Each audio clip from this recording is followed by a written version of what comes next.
आशा करता हूं आप सब बहुत अच्छे होंगे। मेरा नाम है सिद्धांत अग्निहोत्री, स्टडी ग्लोस पे आपका बहुत बहुत स्वागत है। दोस्तों, एक बड़ी दुखद न्यूज आ रही है कि बंगाल में इलेक्शन के बाद हिंसा भड़क गई है। ऐसा नहीं होना चाहिए था। चैनल को सब्सक्राइब करिए, इंस्टा पे मुझे फॉलो करिए और टेलीग्राम पे भी। और देखिए, ये हुआ है कि 24 घंटे भी नहीं हुए थे इलेक्शन रिजल्ट आए हुए। 294 सीट पे इलेक्शन हुए, जिसमें 213 टीएमसी ने जीती, बीजेपी ने 77। शानदार परफॉर्मेंस रहा ममता बनर्जी का, सुपड़ा साफ कर दिया। ठीक है, धो डाला एकदम। बीजेपी का भी ठीक परफॉर्मेंस था। पिछले इलेक्शन में 3 सीटें, अब 77। ठीक है, लेकिन ममता बनर्जी ने तो सुपड़ा साफ कर दिया। अब प्रॉब्लम यह है कि अभी इलेक्शंस को 24 घंटे भी नहीं हुए, 12 से ज्यादा लोग मारे जा चुके हैं, हिंसा हो गई है।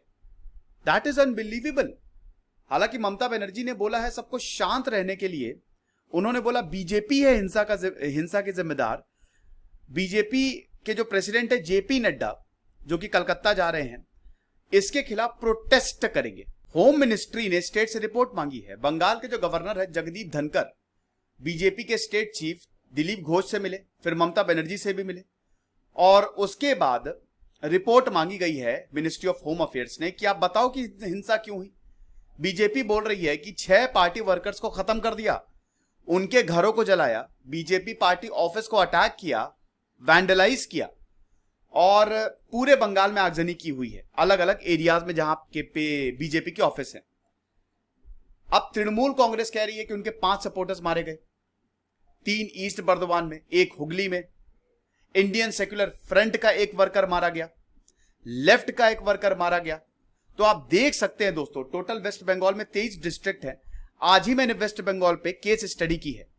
ममता बनर्जी ने बोला है कि बंगाल जो है, ममता बनर्जी ने शांति की अपील की है, अच्छी बात है। बोला है कि बंगाल जो है वो एक पीस लविंग प्लेस है, यहां के लोग हिंसा करते ही नहीं। इलेक्शंस में थोड़ा बहुत गर्मा गर्मी हुई, लेकिन ये बीजेपी की वजह से हुई और सीएपीएफ की वजह से हुई। अब ये बहुत गलत स्टेटमेंट था, सीएपीएफ को बीच में नहीं लाना था।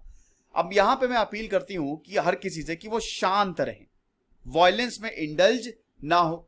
जो बीजेपी के स्टेट चीफ है दिलीप घोष, ये बोलते हैं कि अच्छी बात है कि ममता बनर्जी ने बोला कि सब शांत रहें, लेकिन बीते 24 घंटों में हमारे 5 से 6 पार्टी वर्कर्स मारे गए हैं।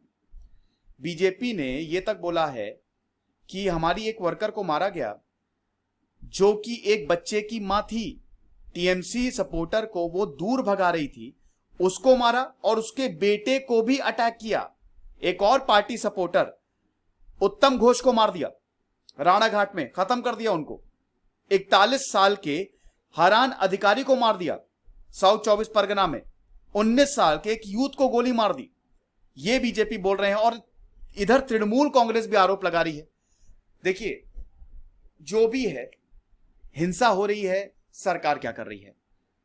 यहां पे ममता बनर्जी बोल रही हैं कि अगर डिस्प्यूट है तो पुलिस को इन्फॉर्म कर दो, पुलिस लॉ एंड ऑर्डर देखेगी। अब जहां ये घटनाएं हुई हैं, पुलिस ने अभी तक 23 लोगों को गिरफ्तार किया। पुलिस बोल रही कि अब सिचुएशन कंट्रोल में है।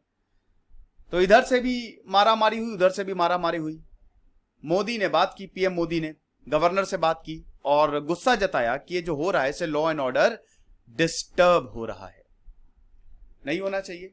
इलेक्शन के बाद वॉयलेंस समझ नहीं आ रहा है क्या हो रहा है, कहां जा रहे हैं हम लोग, क्या कर रहे हैं हम लोग। यही है जो है। खुश रहिए, पढ़ते रहिए। दिस इज सिद्धांत अग्निहोत्री साइनिंग ऑफ।